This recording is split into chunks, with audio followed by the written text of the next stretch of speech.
We see that across the Asia Pacific, artificial intelligence, it has become a defining force, mostly in innovation. We see the discussion in public policy and also in everyday life. But then there is one important question that we see every day, which is whether we are overestimating the capabilities of AI or whether we are underestimating the risk. And then the question comes, how do we regulate it? Like, do we over-regulate it or do we under-regulate it? How can we ground our policy making, our regulation and our regulatory structure, the governance structure in equity and in public interest and also in evidence? So today's discussion, we are trying to understand whether there is an inflated narrative of AI and how can we ground the policy making in evidence. So this will be these are the brief ideas that we'll be covering to our discussion. And before we start, before we start with the set of questions, there is just one particular question that I would like to start with. So this is for all the panelists. And the question is, as AI continues to advance rapidly, how can we understand the relationship between regulation and innovation? Do we see a tension between these two, or there is a way to align it constructively? So I'll start with Mr. Adesh Khadka, then I'll go to Sunil Abraham, third will be Aishwarya, and fourth will be Shita Laksmi. This is mostly your introductory comments on this question, and then we start with the flow of the discussion. Great, Shradhanjali, thank you. Again, as always, we start with a very difficult question. Particularly if we look at the field of AI, where it's not only technology, it's a mix of technology, the data sets, and all the multidimensional part that exists in the society. If we look at this context, we find that from the technological perspective, the innovation and regulation, there is some kind of a trade-off, some kind of a balancing act going on. But in a bigger picture, if you look at the long-term perspective, the innovation can only thrive if it is properly structured and properly accepted with all the stakeholders. And for that to happen, I think we need some kind of a regulatory framework, albeit a different one in comparison to the traditional technology we have. So it's some kind of a balancing act and some kind of a new technology and new way of thinking, a new way of paradigm shift that we may require for the AI, both to be regulated and accepted among all the stakeholders. I would like to conclude here with this point. Thank you. Thank you, Sunil. Thank you, Shradhanjali, for your question. And thanks to the organizers for having me on this panel. Just to continue on the lines that Adeshji was speaking, I think there is a direct connection, and there are many times when regulation can interfere with the potential that AI offers. For example, if you have very restrictive privacy law, then it would be impossible to produce a variety of technologies. Many developers are asking for a text and data mining exemption in copyright law. That's another key area without which there won't be access to data sets for all sorts of developers. Some nation states may not put out publicly funded data sets under open licenses, so that would prevent public resources from being used for innovation.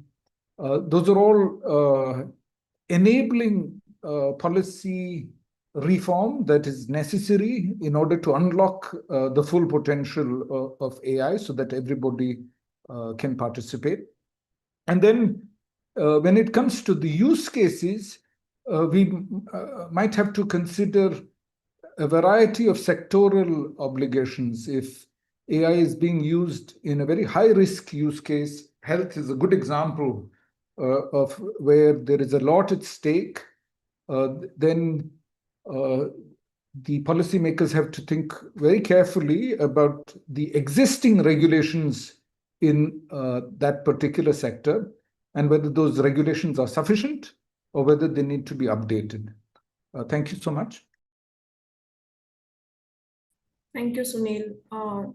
Next is Aishwarya.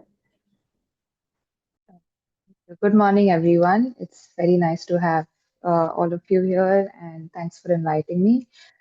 Just adding on to what my previous panelists just mentioned, I think in my experience, regulation and innovation, I see them complementary rather than opposing.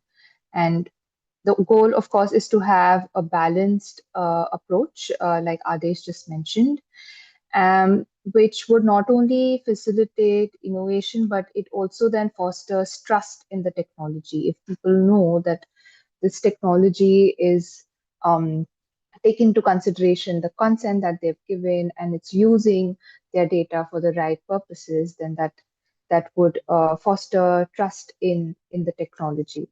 I also feel that regulation can be as good as the people making it.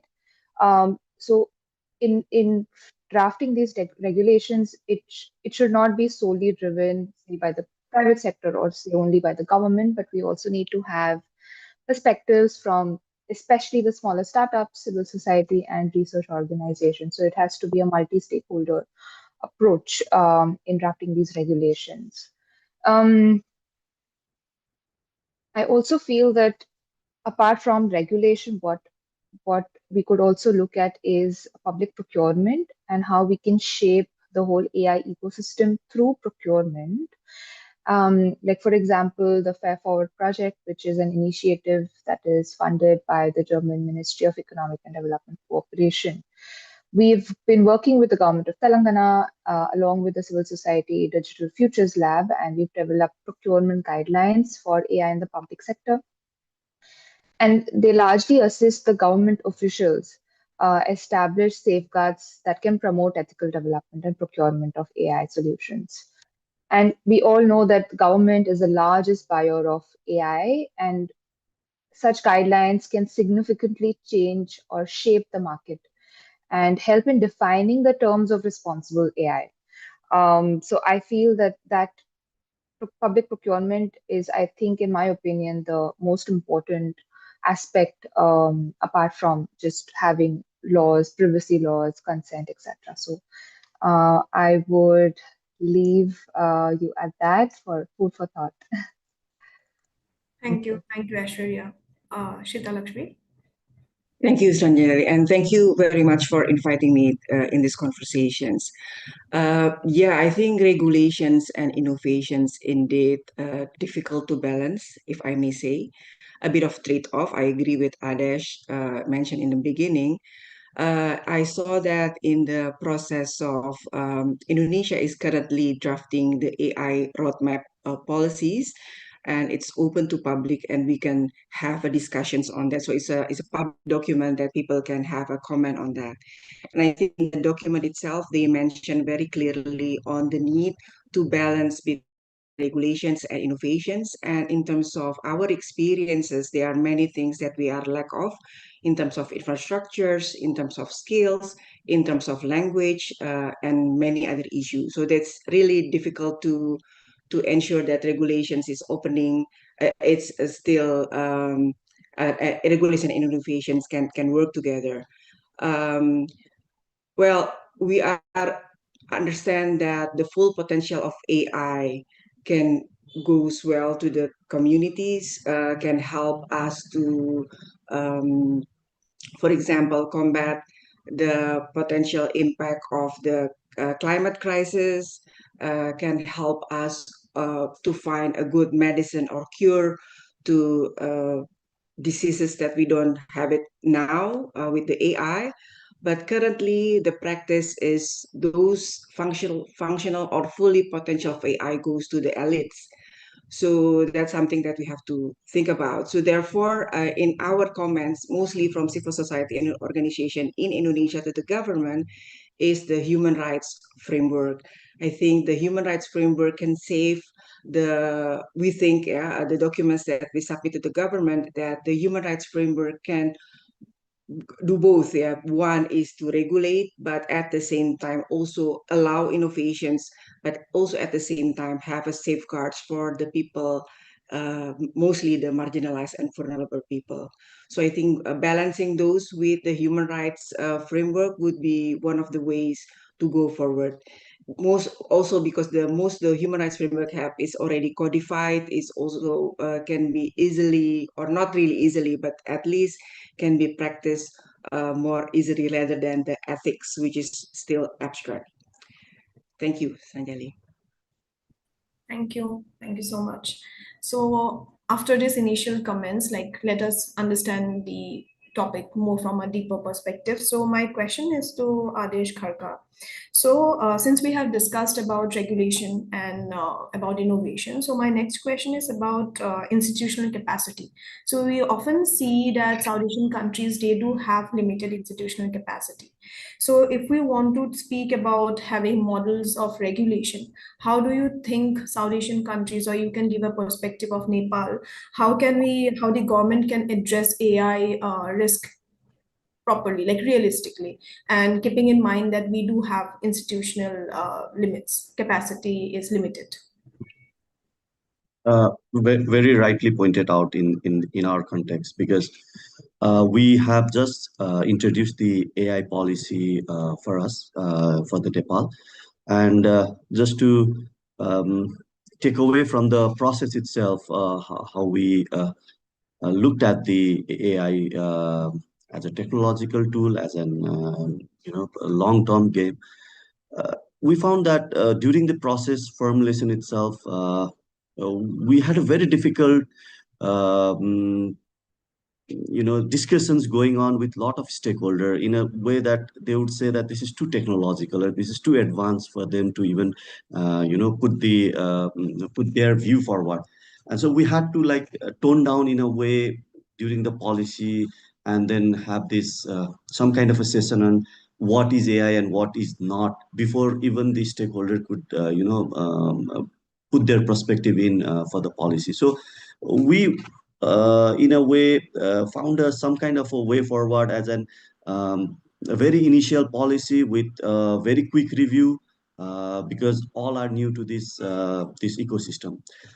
Regarding this, the policy formulation, we found that the institutional capacity part generally falls into two categories for us. One is on the how do we cater to the technological and the requirement within the AI ecosystem, from the new perspective, like how do we get the talents that are capable enough to work in the AI, enough to work in the data set, work in the data centers or other technological ecosystem. And then if we look at how do we handle the capability of the traditional structure that we already have, like regulators, like central banks, like telecom authorities, like civil aviation. They also need to have some kind of a setup within their ecosystem, so that the actual services, the actual tools that comes up, that has the AI enabled services, can be regulated by those agencies. So if you look at the institutional capacity side, not only on the technological and new need, we also require this the institutional support within the existing one. The second part, and again, some kind of a solution-centric way, if we look at it, is how even EU has, I think, properly documented and introduced, is how do we introduce the regulatory sandbox? So this is something where we cannot have everything up in the ecosystem built by some time. So we might have to have what is working and what is not. And for that, the regulatory sandbox and the institutional capacity or capability to actually or even introduce the regulatory sandbox could be the first step within the government ecosystem. So that is one. Second is everybody has some kind of understanding on what is IT technology, but we have to have this very clearly demarked and clearly introduced, and well, in a way documented and properly communicated, that AI is not the next extension of the IT technology. It's some kind of a new ball game, and it has a lot of new dimension introduced to it, which is not an extension to the technology, upgrade or technology enabled. So, how do we have these higher policymaker and technical staffs and the operational staffs know what would be the change and how they can adapt to the change on the time going forward. So these are few part where this part is introduced in a way from our side. Again, just to add on to what is really at stake in the AI introduction is not only the technology, but what would happen if genuinely the job loss or the technologies introduction creates those in a way uh, redundancy within the structure, and how do we have this upskilling or reskilling program that can be introduced for that. So these are all few of the parameters or dimension that we discuss. Again, we generally don't have all the answers at this point, and this is something where there are a lot of questions than the answer at this point. So I would like this to be an open-ended discussion for all all of us, and we'll take something back.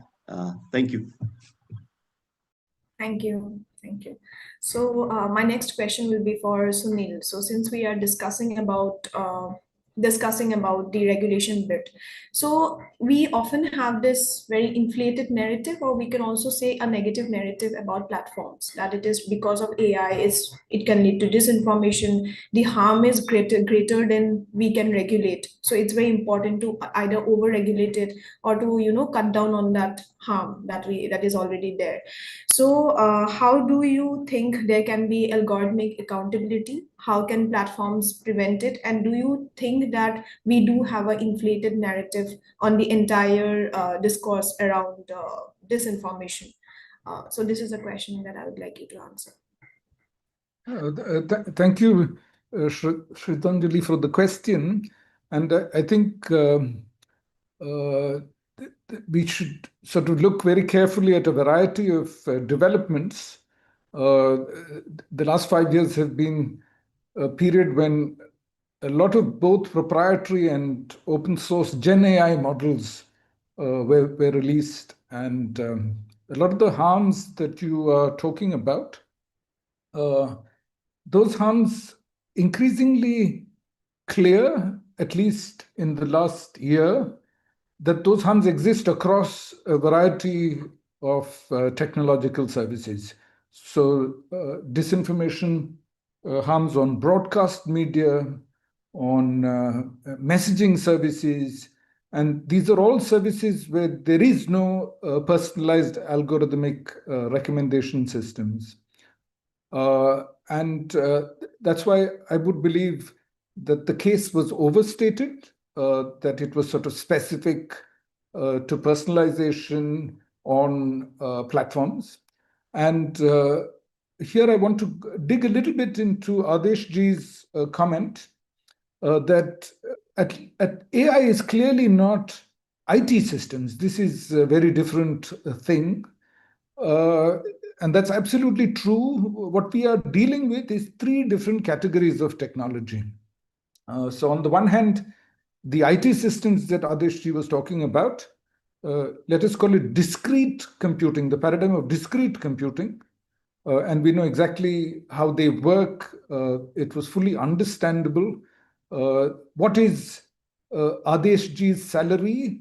That is a question which has a clear answer and a yes or no. You can test it very clearly, yes or no. Then we got the first generation of AI, probabilistic systems, credit scoring AI models, biometric AI models used for security, for surveillance, sometimes used to give and reject loans. These systems came with 2 types of risks, and we classified them as false positives and false negatives.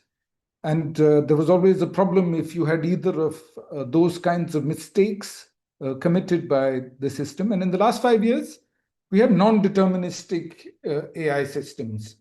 And in the non-deterministic AI systems, since they're general purpose systems, there is no clear classification of errors as we had in the previous generation, type 1, type 2, false positive, false negative. Here, each individual user is making an assessment whether the output of the Gen AI system is meeting their expectation or not. And this is where user literacy is perhaps critical, because you can use the model to harm yourself. If a student is going to class and they ask the model, please do my homework for me, that is a terrible use of the model, and they're not going to get any smarter. But if the student uses the same model to say, please evaluate my homework to me and suggest places where I can improve, that's a very different use of the model. And at Meta, based on previous programs, a large-scale digital literacy program that we called We Think Digital, started in 2019. This has been an ongoing effort, whether it is the youth or educators, parents, or the general public, how to unlock the potential of artificial intelligence and at the same time protect oneself from the risks that emerge from this. After all, this Gen AI is broadly a zip file of the internet. That is what it is technically. It is not very complicated like the previous system, probabilistic AI.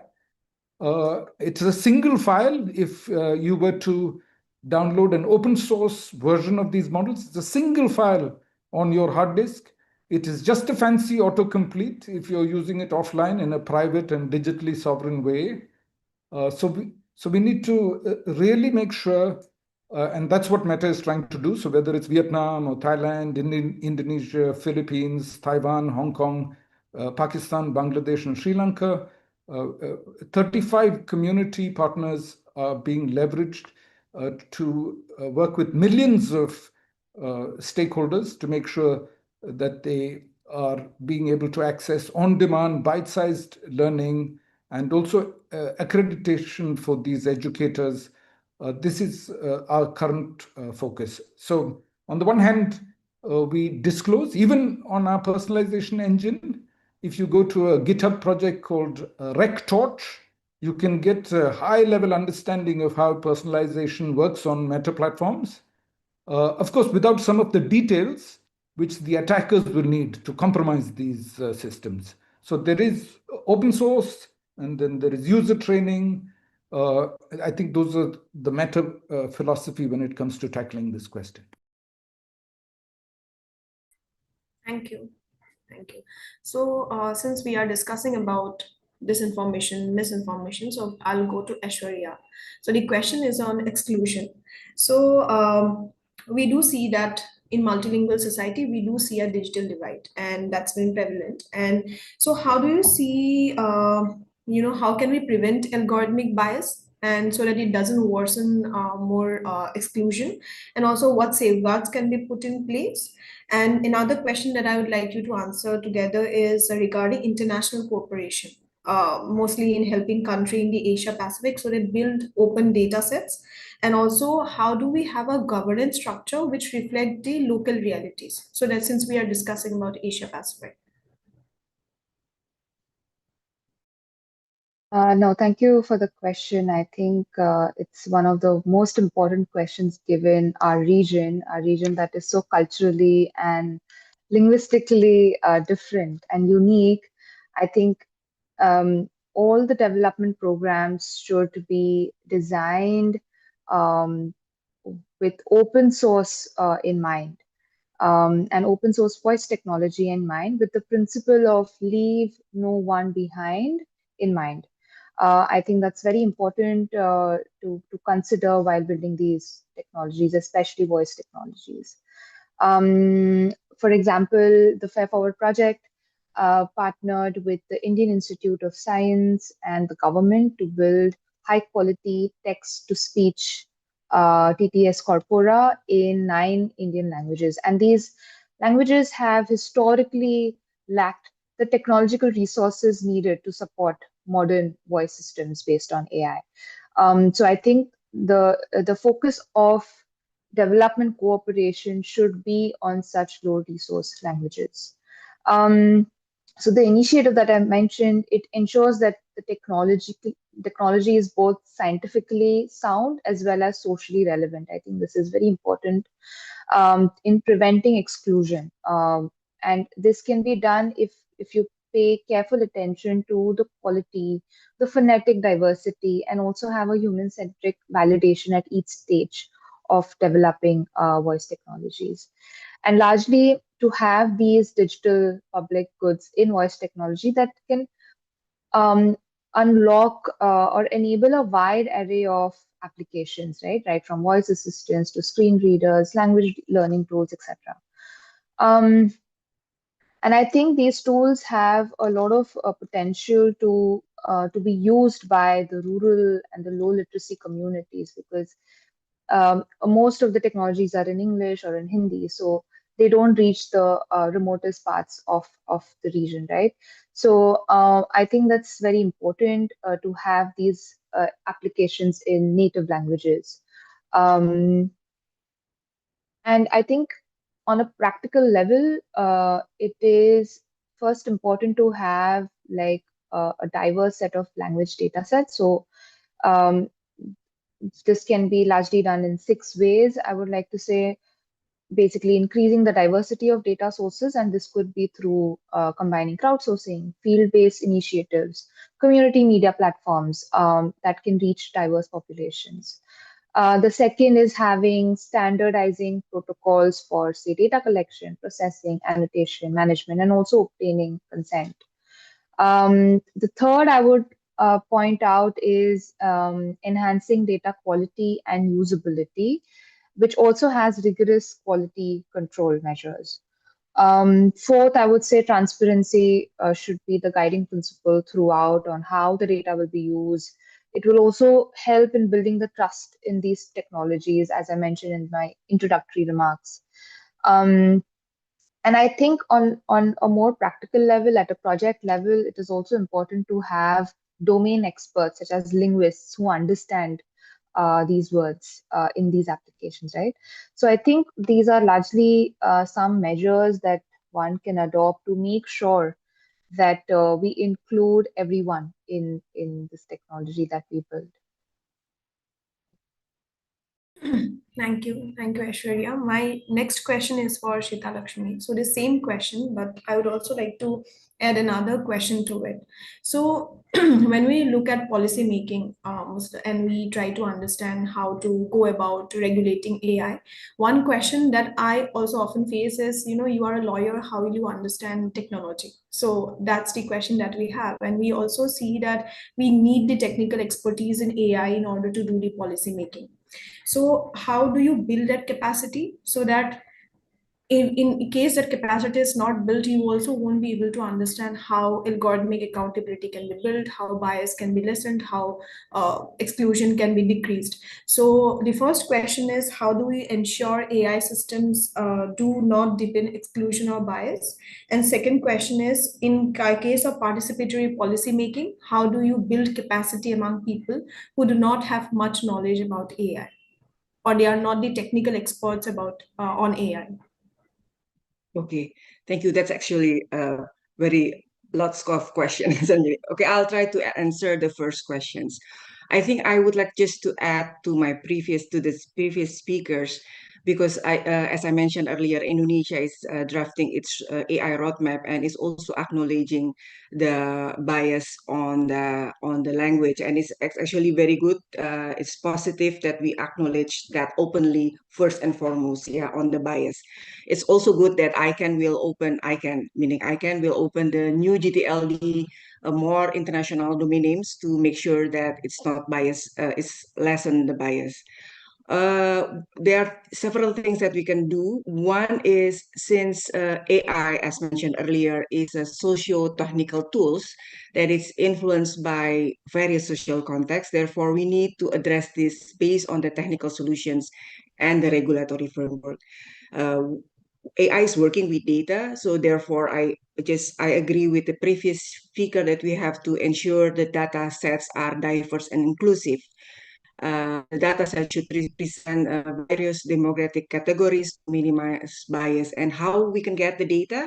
I think we need to be in touch with the community and also, if not possible, to the intermediary organizations.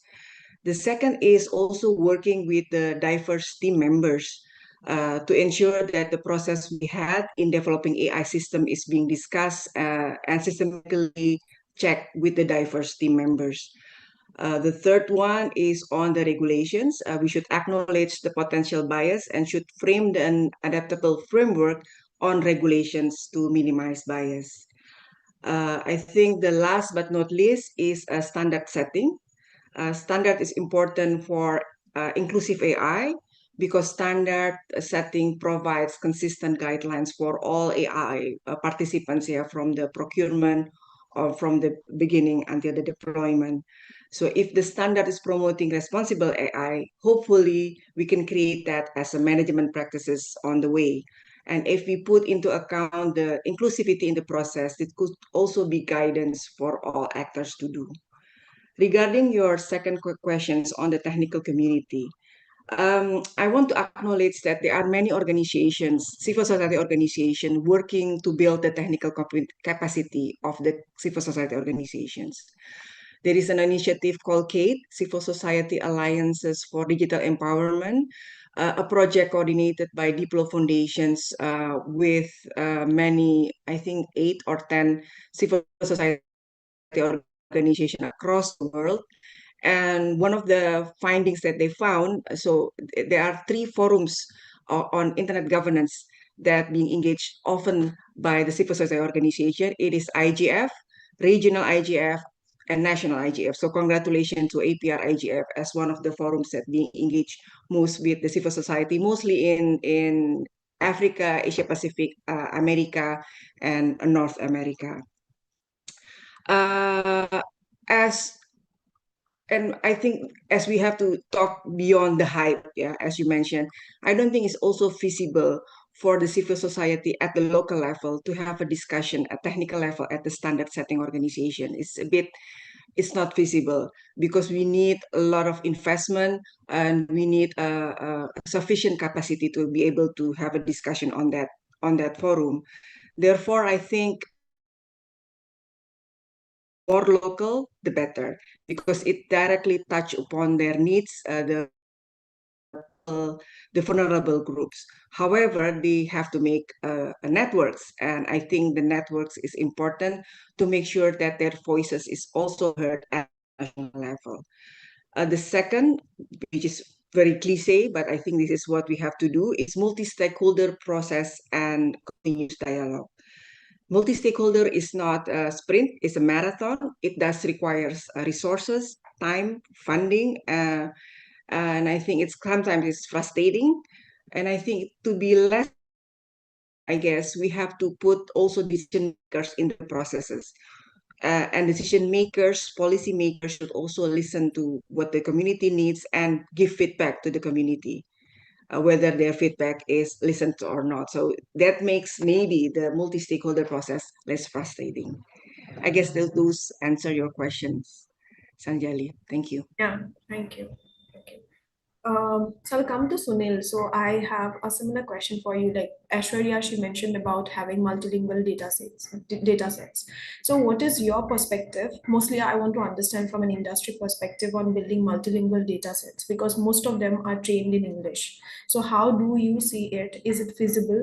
And can you give a industry perspective on it? How feasible is it? Thank you, Shradhanjali, for the question. I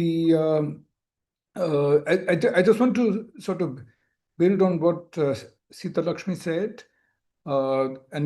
Indeed, this is a reasonable expectation that when there is a service in a multiplicity of languages, that the service should perform equally across the languages, especially if the service is launched by a government entity. And I love that the question, within Indonesia and India, it's a similar number of languages. It's about 3,000 languages that we are talking about. But Indonesian government doesn't run on 3,000 languages, and nor does the Indian government either. The Indian government has a finite set of official languages. And in some of these languages, like Aishwarya has been making clear, there isn't enough training data set. These are called low resource languages. So then the question becomes, should we have a language model in the low resource language at all? And that would be unfortunate if the regulations is that you cannot have a language set in a small Indian language like Santali unless the performance is equal to a very big language like Hindi. Then that's not a reasonable expectation. And then basically you won't have, nobody will make the language model for this smaller language. But definitely reasonable to say that if the government is offering a service, then there should not be any big difference between the multiple official languages which are supported by the government service. So I think, again, it's a question of where we are asking this question. And if it is just research that is being done, then there is very different regulation. If it is a service provided by a corporation, it's perhaps, again, a different context. And then if it is a government, official government service for a key citizen right, then again, we should perhaps expect something else. Very quickly, before I close on this question, I wanted to respond to what both Aishwarya and Sita Laksmi said about affordability. And here, again, to sort of build on what Aishwarya said about open source. Open source is key to affordability. So Meta has two projects. One is called Open Catalyst, which will help us discover more cheaply as a whole planet catalysts to make carbon neutral fuels, and then Segment Anything. We already released 2 versions of Segment Anything, and the 3rd version is expected very soon. Those are being used to make healthcare detection like fatty liver disease to detect that much more cheaper. So the moment you add an open source software within an existing ecosystem of products, whether it's ultrasound, even ultrasound can get much cheaper. And the point about rural areas, increasingly some of these open source large language models like mobile LLM, again an open source project from Meta, can run on the mobile phone. It's only 512 MB. So even on a relatively cheap mobile phone without internet, you should be able to get reasonably good data. It's not free from hallucination. All Gen AI hallucinates, but it's better than having nothing at all. So again, we have to make this distinction. In which situations do we want nothing? And in which situations do we want something which is better than nothing? Thank you. I think Aishwarya has a question. Yeah, okay. Yeah, no, I also want to quickly add to what Shita Lakshmi mentioned as well as what Sunil just said. I think for any technology to work, it's important that we build it in a way that is useful for the community, local community, and that solves local problems. And what is more important is that they have ownership over this technology. Right. And I think the only way to do is if we strengthen the open source and local AI systems, right?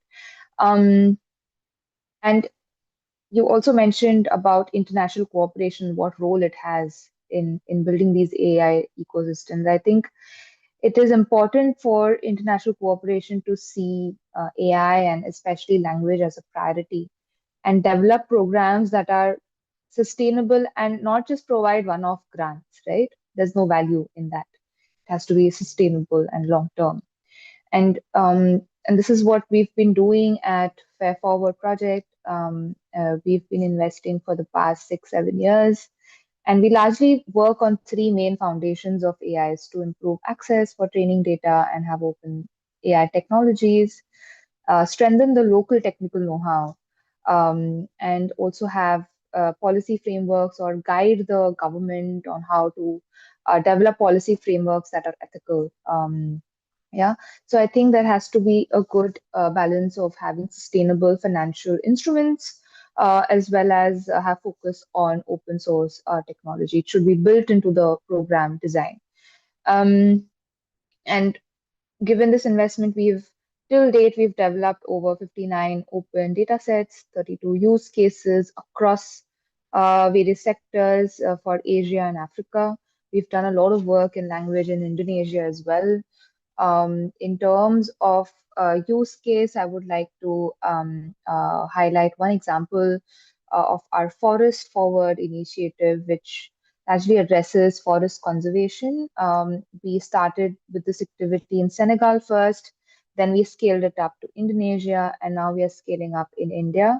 We're using satellite imagery and open data sets to train AI models that can predict carbon content in forests. Yeah, we are identifying high priority conservation areas using this data and training the model. What we found was in implementing this, what we found was a lot of the data was not, it lacked local calibrated data set, yeah, for the Indian subcontinent or the Indonesian subcontinent. And this is where we move to open source data sets. Yeah, and it kind of just reinforces how important open sourcing is in AI. And because of these open data sets, we could develop carbon monitoring tools. And now it's been used by the government officials to monitor data and also to map areas that are prone to fire, forest fire. So this is just one use case I would like to highlight on how important financial instruments by international cooperation is and what role open source has to play here. Thank you. Thank you, Aishwarya.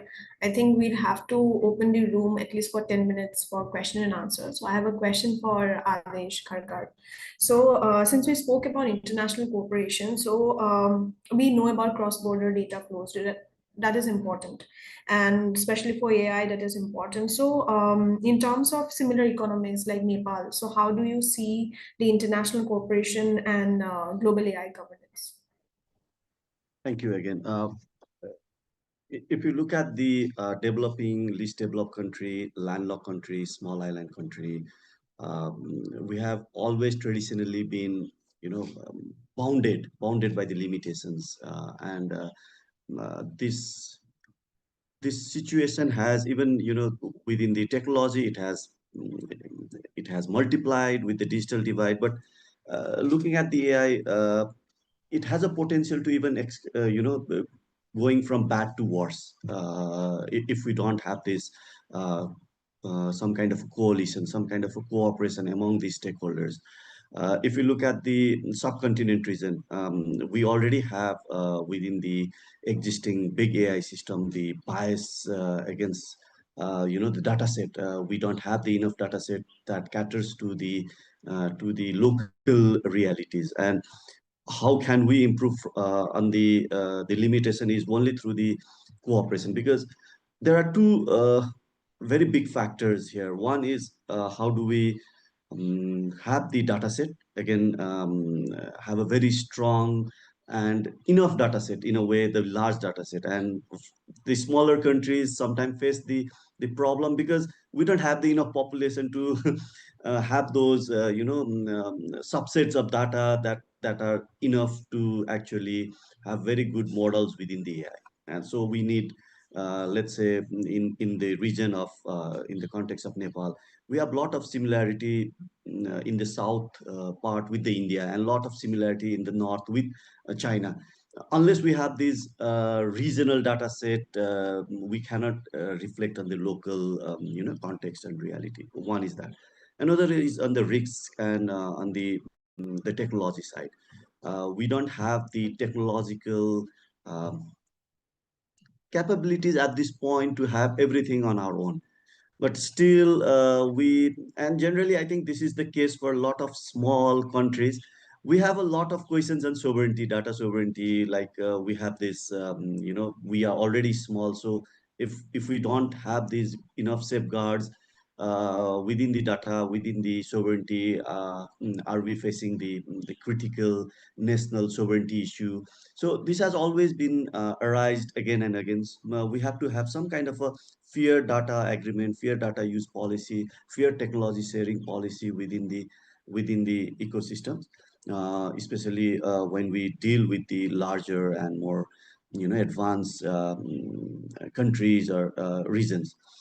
And another is like how we can have some kind of a AI diplomacy or technological diplomacy, where we can have traditional diplomatic channels, looking at this more, risks, how to minimize risks within the AI, how to minimize data share, how to maximize the data sharing, how to maximize the technology uses, how to make sure that cross-border data is shared in a safe and equitable manner. So again, easier to say than to to be implemented at the ground, but these are some parts where this is we cannot avoid the question. At the same time, we don't have very concrete answer, like solutions path to us.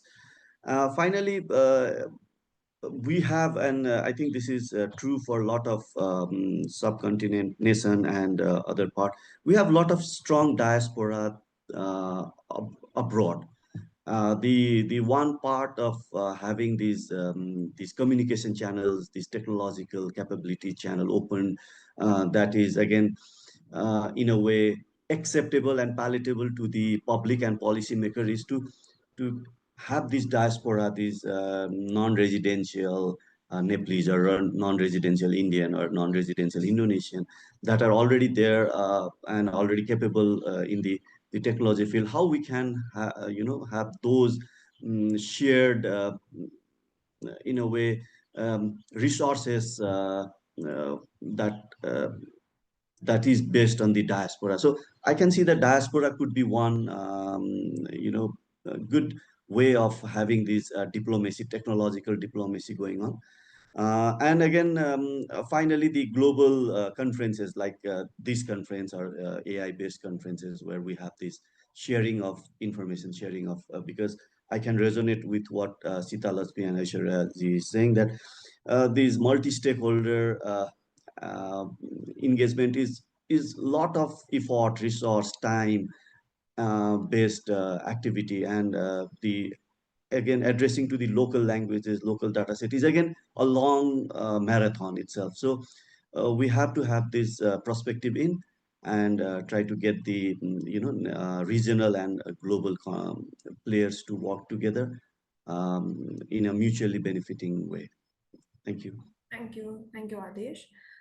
Thank you so much to four of you for joining today. So I would like to conclude the question and answer from my end here, and I'd like to take the questions from the audience. Pavitra, she has her hands up, so I think she can unmute and ask the question. Pavitra, would you like to unmute?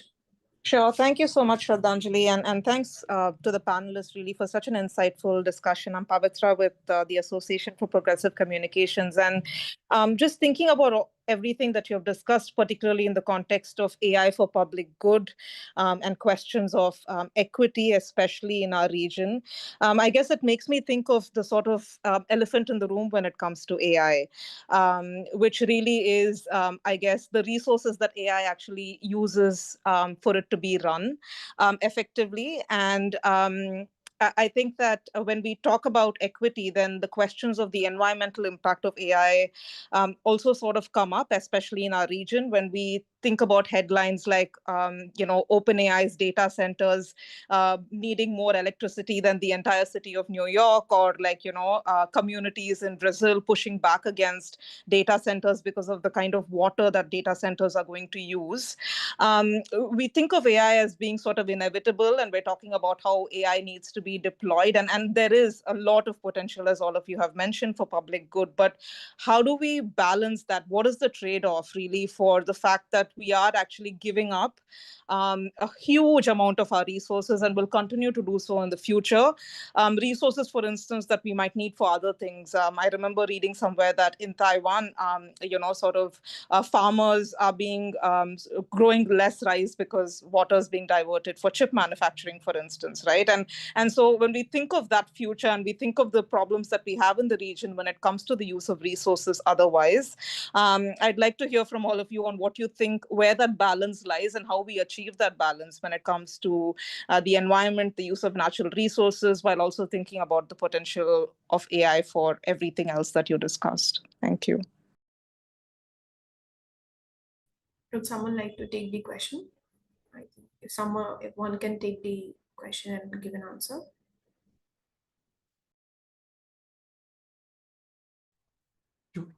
I could perhaps start. Thank you so much for the question. I think, again, here it is precisely open source, which is part of the solution. So there are training carbon costs and there are inference carbon costs. And the moment the inference is happening on the edge, on a laptop or on a mobile phone, then the carbon costs dramatically reduce. A lot of AI innovation is happening in exactly that direction, also to address Adeshji's data sovereignty question. When the government is using AI, then they don't want to share their data, official secrets and confidential and personal information with foreign entities or any other private sector company. But when we even look at the training cost, we should also reflect on the broader technology diffusion question. And we have many technologies. I think the answer to what percentage of Indians fly aeroplanes, I think it's 5%. What percentage of Indians have access to air conditioning? I think it's below 20%. If we ask what percentage of Indian homes have at least one book that is not a textbook, I think it's 25%. So there is a lot of inequity in the existing really carbon-heavy uses of technology. And in comparison to those technologies, AI seems to be in a better place. The overall consumption is lower, and the percentage of the population served by the consumption is much higher. So, thank you, Sunil. We have one hand up. Satakshi, would you like to unmute and ask a question? And then I'd like to move on to the question asked by Barkha. If any one of the panelists want to answer Barkha in the chat itself, they can. Hi, thank you. Am I audible? Yeah. Yes, you're audible. So the question is around, Sunil, you mentioned about hallucination. And in general, when we look at any sensitive sectors, I think more than hallucination, which tends to be a knowledge problem, X leading to Y, but X also leading to Z, there's an issue of alignment failure which comes in. So, fair trigger warning. There are a lot of episodes of, not a lot, but a few which have been mentioned around suicides. So I want to understand that how should platforms, if at all, think about deploying such technology like using AI in sensitive sectors like so say you talked about medical, and what should be the liability framework, if at all, which the company should adopt? I hope I was audible entirely. Thank you.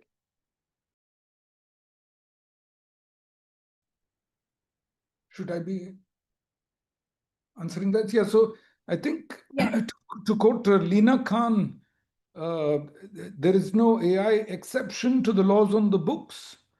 So if you're a medical service provider and you have decided to use AI, then you're not exempt from the liability that you have for the service that you're providing.